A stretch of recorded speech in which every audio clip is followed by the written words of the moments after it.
Saludos amigos y bienvenidos a otro episodio más de nuestro podcast Estadio Chilis, aunque hoy hemos cambiado. Hoy no estamos en Chilis porque está en una remozamiento y ya va a abrir con muchas cosas importantes para la gente, cosas nuevas, sobre todo los monitores que van a ser más grandes para que la gente pueda disfrutar del béisbol de Grandes Ligas, los playoffs del baloncesto de la NBA. Hoy estamos en Pizza Hut y Wendy's, un 2x1.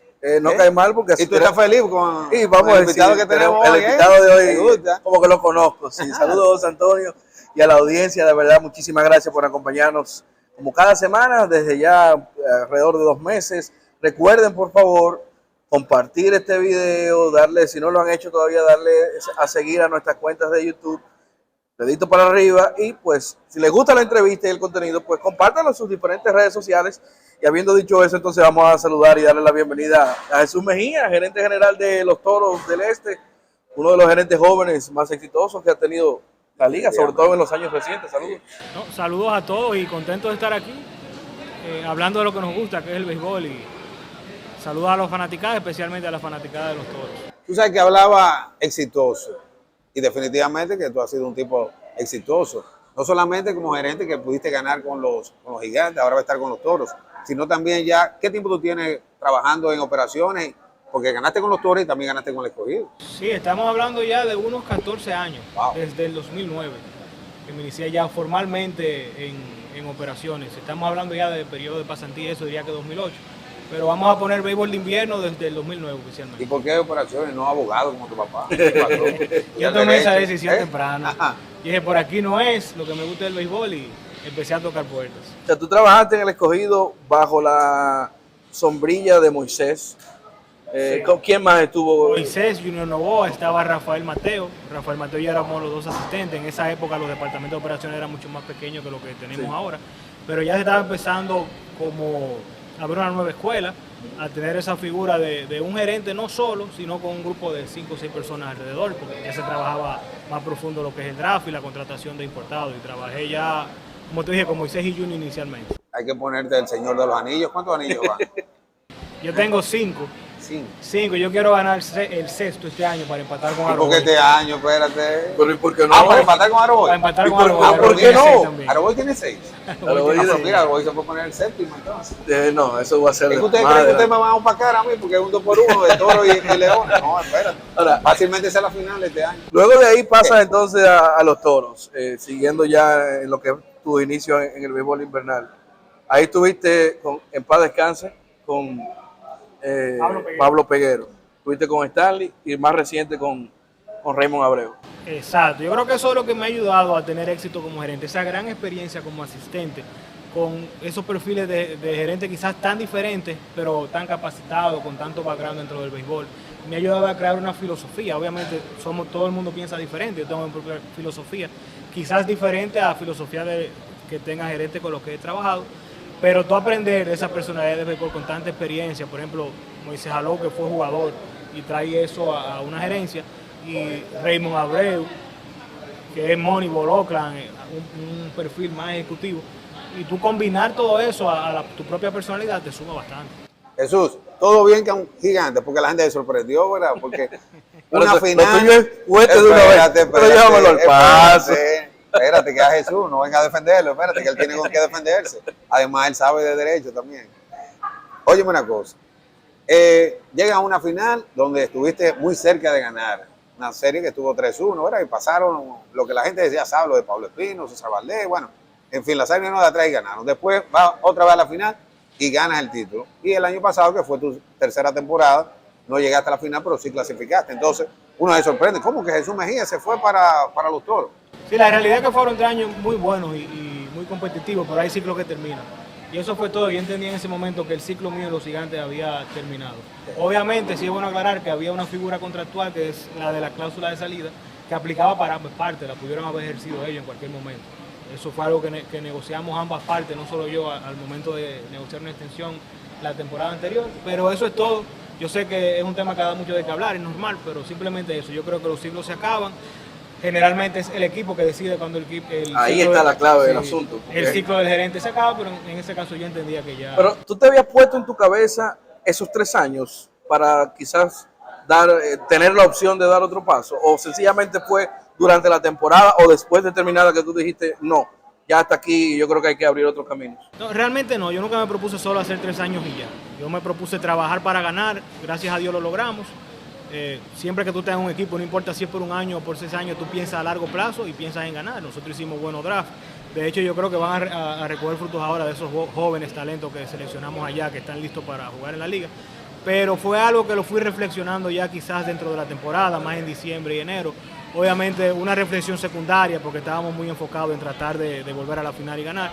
Y ya cuando se acabó la temporada, en esa semana de la serie final, me senté a reflexionar y entendía que ya, por múltiples razones, múltiples factores, ya el ciclo había... Habían otras ofertas. ¿Cómo la gente se entera? Porque, por ejemplo, yo digo, me hubiera gustado ver a Jesús en el Escogido.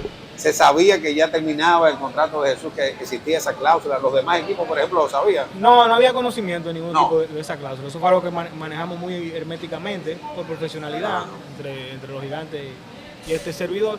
Pero tampoco hubo ofertas antes. Ahora bien, yo sí sabía que en el momento que yo estaba gerencialmente, yo podía conseguir algo bueno en otro equipo, en ese momento. Pero fue de una vez, entonces tú dijiste ya no voy con los gigantes y ahí llegaron entonces la oferta. No sabía qué iba a pasar después, si iba a tener una oferta de inmediato. Tuvo oferta, yo creo que la primera fue a los 2 o 3 días, 3 días creo, de otro equipo también, luego se me acercaron los Toros, pero realmente, honestamente, fueron 2 equipos con lo que tuve. Yo quiero volver un poquito atrás a tu llegada a los gigantes.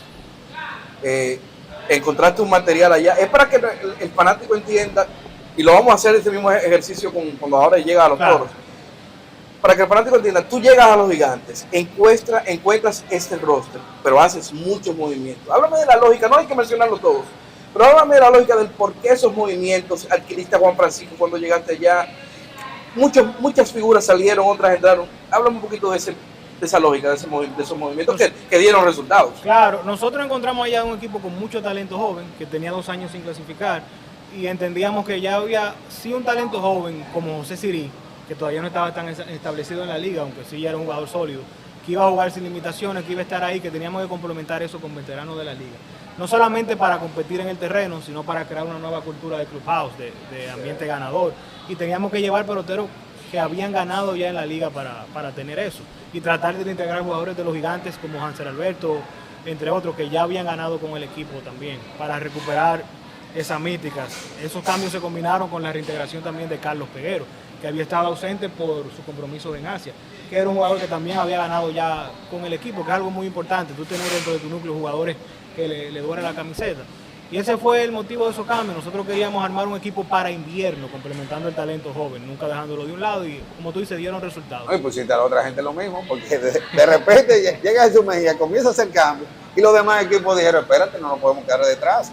Y comenzaron a hacer también los movimientos. ¿Tú no tienes miedo con eso? Sí, yo creo que no tenemos miedo, pero yo creo que más, a veces la gente lo ve como agresividad, pero yo creo que es simplemente tú sentarte, elaborar un plan y no tener miedo de ejecutarlo y confiar en el proceso, que es muy difícil en invierno, porque es una temporada corta.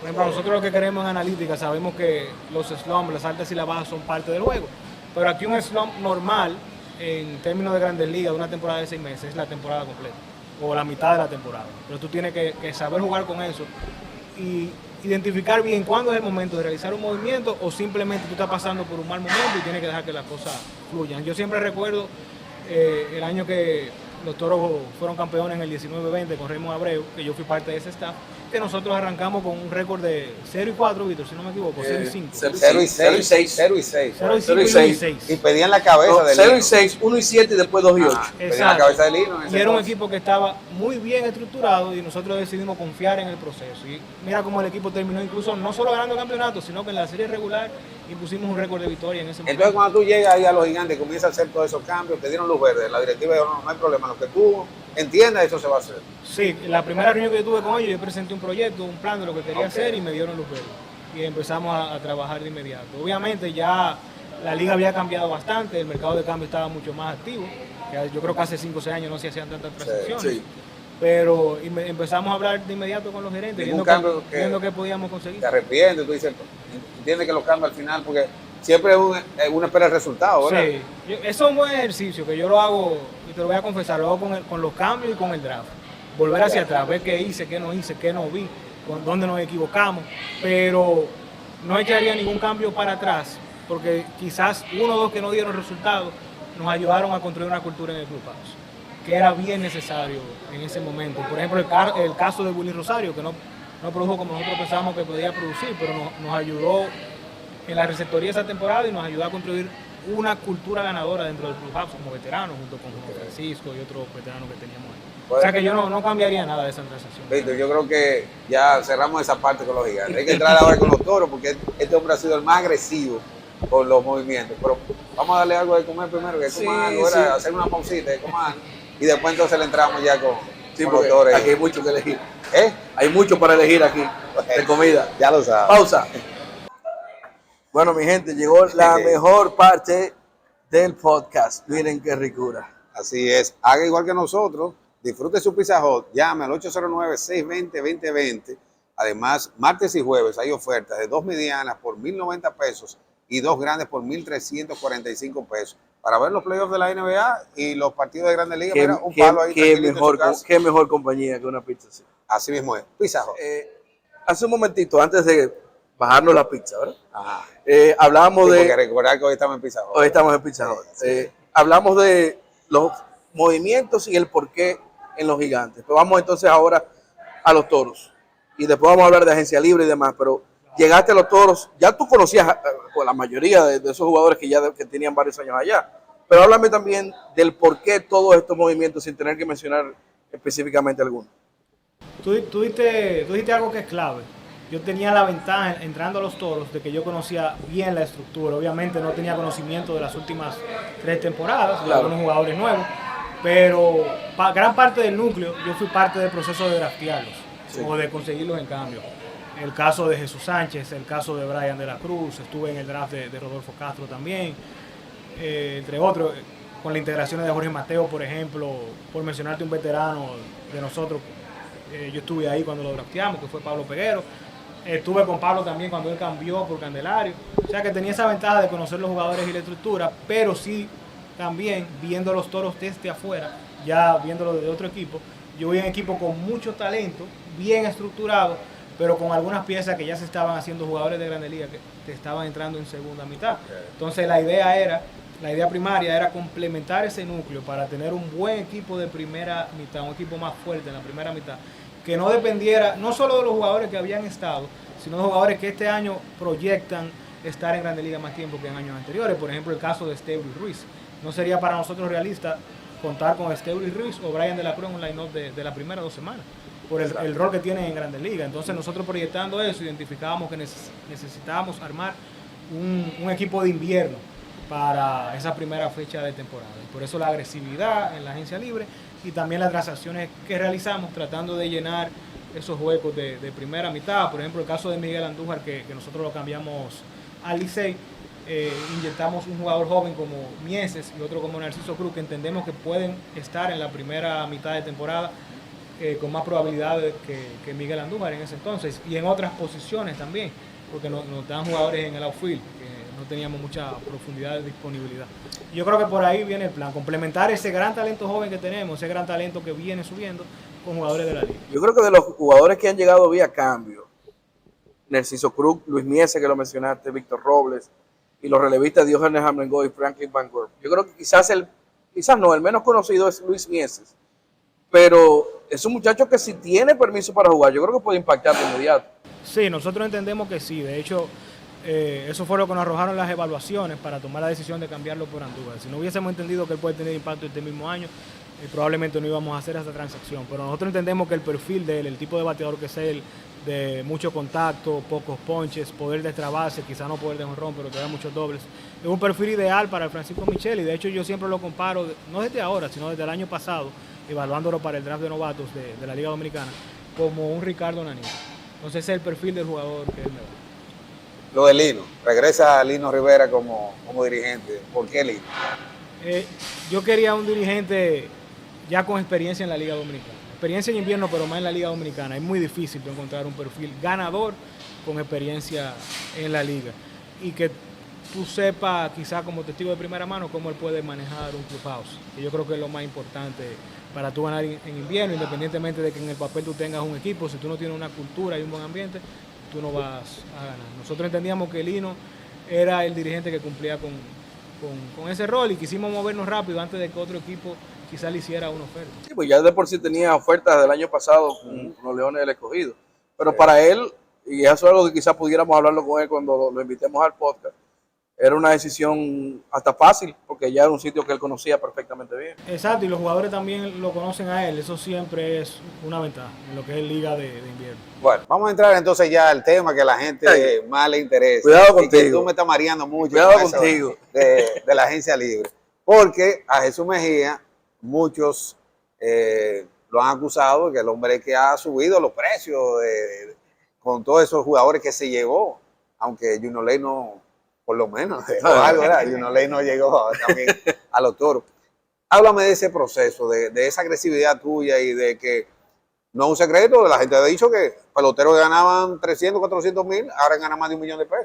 Eso es una realidad, que los salarios hayan subido yo creo que en un 100%, en algunos casos en un 200%, pero es una realidad de la agencia libre, de la liga en general como tal.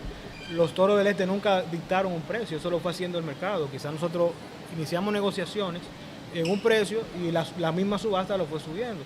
Y si nosotros determinamos, por ejemplo, que queríamos X jugador y no lo queríamos perder, nos fuimos subiendo la cantidad que íbamos ofertando, pero siempre a la par con el resto de la liga.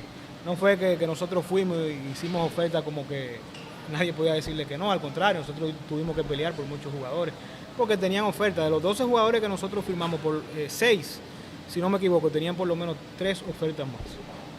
En algunos casos mayores a la oferta que nosotros. Pero tú hablas 12 de los que no eran de ustedes. Exacto, 12 de los que Okay. eran de nosotros. Tenían ofertas de otros equipos. Y en algunos casos mayores ofertas en términos económicos a las que nosotros podíamos ofrecer en ese momento, pero le ofrecimos otra cosa, quizá otra comodidad, o también le vendimos el tema de la cultura de nosotros, del proyecto que teníamos, y también la relación gerente-jugador. Fundamental, lo ofrecen Villa en Casa de Campo y eso.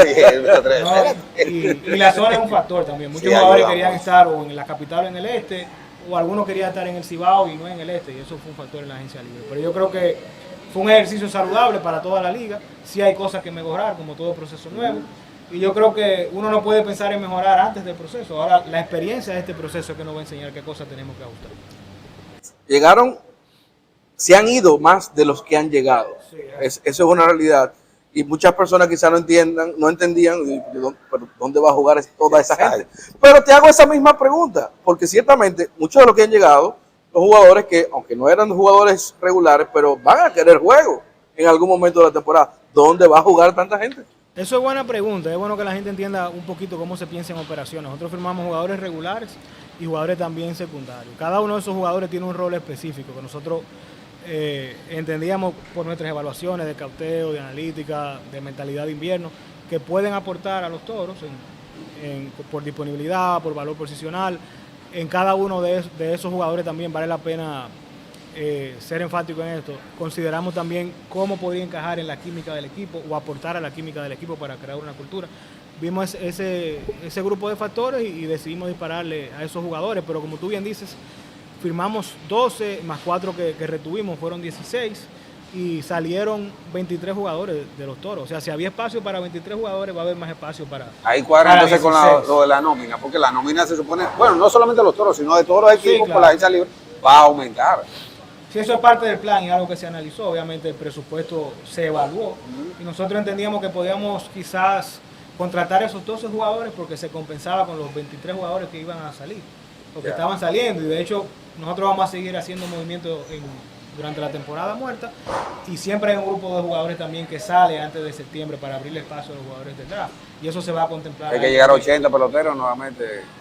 El roster definitivo, sí, sin contar los lesionados y la franquicia. Antes del draft. Exacto. Antes del draft hay que dejar el roster en 80. Pero antes de cerrar ese tema, yo creo que hay dos factores que también es bueno tomar en cuenta.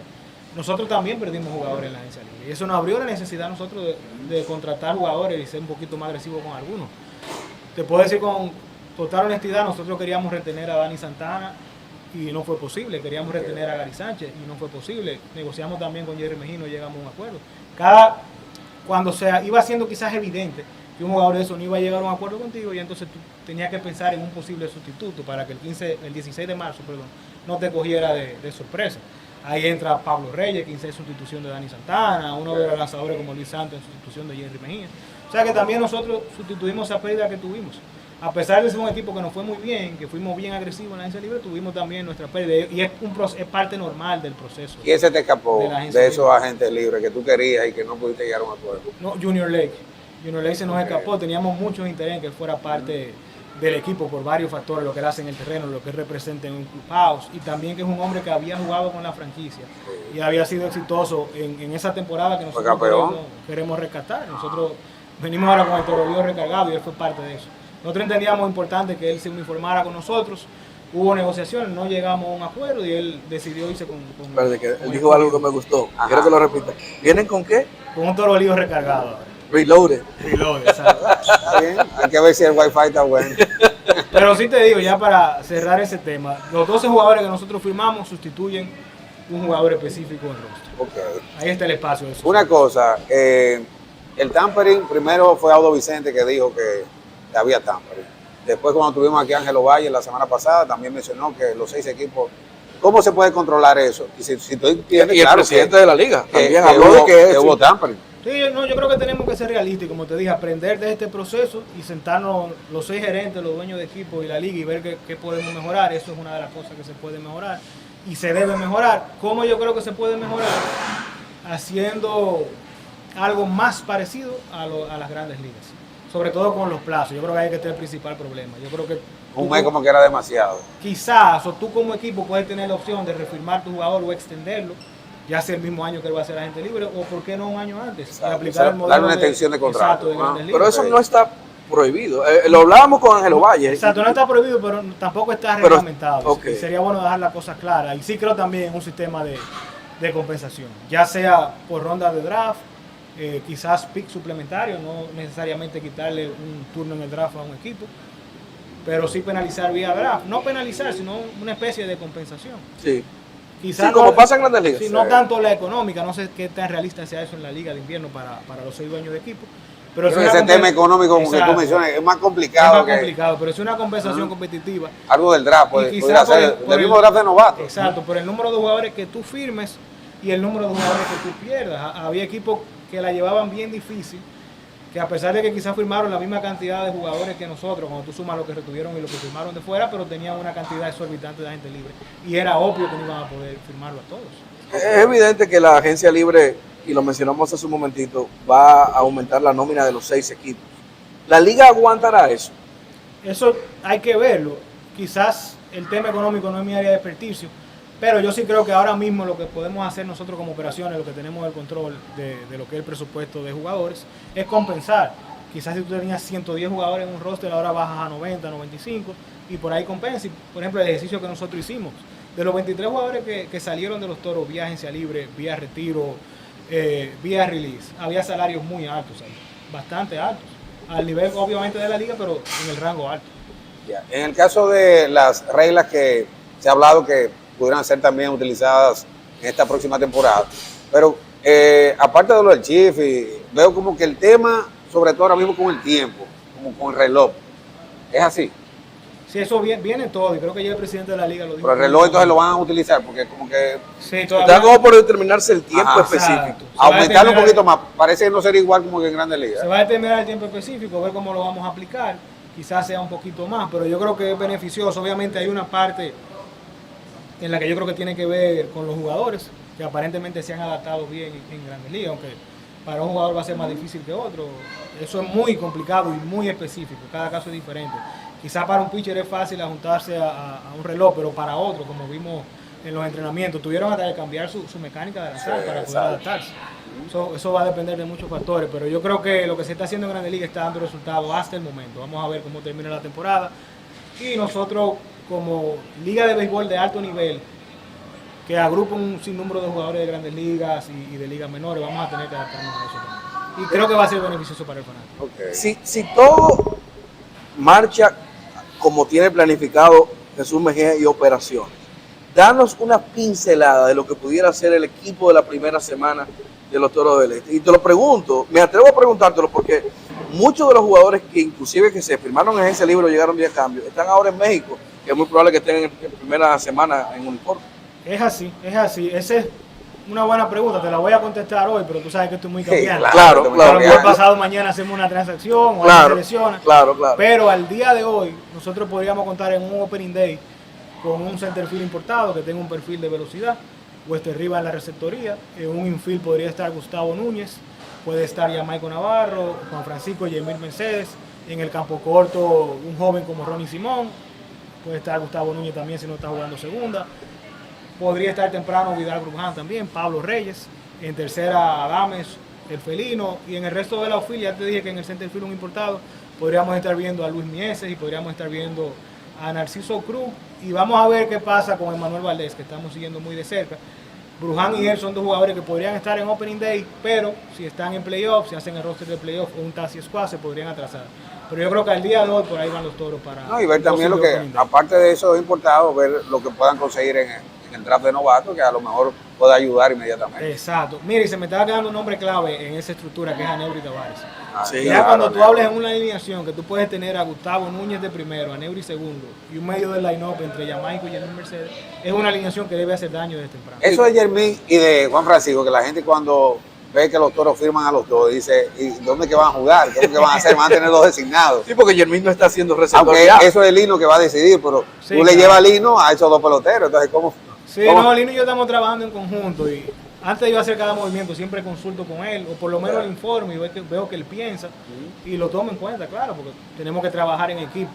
Pero yo creo que hay un rol para cada quien y en una liga como la nuestra, que es de 50 juegos, pero ya reducida a una regular de 2 meses, que tenemos 5 juegos semanales, hay tramos también de 6 juegos, hay espacio para jugar a todo el mundo. Un día tú puedes tener a Jermín de designado y a Michael de primera, al otro día te puedes ir ofensivo, te vas con Jermín en la receptoría, descansas a Westerriba, juega Francisco de DH y Jamaico en primera. Y también un poco más creativo nos podemos poner. Jamaico demostró en el round robin que puede jugar un buen outfield. Sí, Yo no descartaría ver una alineación con Jermín en primera y Jamaico en un outfield en un estadio del Cibao. Sí, pero me sorprendió algo porque yo veo que Jermín está jugando mayormente primera base, o sea, se está considerando para de vez en cuando aunque sea ser receptor a mí. Sí, se está considerando y él se está preparando para Ok. eso también, a pesar de que en México él está jugando mayormente en la receptoría. Pero pasa también que el equipo de él tiene 2 receptores Ya. importados, tiene que darle juego. Nos vamos entonces, Víctor, ¿verdad? Yo creo que Con el Torolío Reloaded. viene más cambio ya para terminar, ¿verdad? Porque no me sorprende nada Sí. que haga eso Mejía, ¿verdad? Nosotros siempre hemos estado activos y como me dijo Víctor Valle Ajá. detrás de cámara, tenemos un mega, no hacemos un cambio. Sí te puedo decir que tenemos ahora mismo por lo menos 3 conversaciones abiertas de posibles transacciones con diferentes equipos. No te puedo mencionar equipo ni nombre, Está bien. pero con miras a ganar y ganar. Y de hecho, o sea, tengo que mirarlo desde el punto de vista de los Toros del Este. Queremos seguir fortaleciendo lo que es el bullpen y ese núcleo de nosotros de primera mitad. Perfecto. Jesús, muchísimas gracias de verdad por sacar de tu tiempo para conversar con nosotros aquí en el Estadio Chilis Podcast. A ustedes, por favor, recuerden compartir este podcast. Recuerden que está en Spotify, lo pueden encontrar en los canales de YouTube de José Antonio y en el mío también personal. Y también estamos los domingos a las 2:30 por Romana TV. Y yo sé que se lo van a ver mucho este podcast. Ya lo Este saben, episodio ese no se en lo va a Romana perder TV allá, se va a ver Romana. mucho. Señores, muchas gracias. Bye, bye.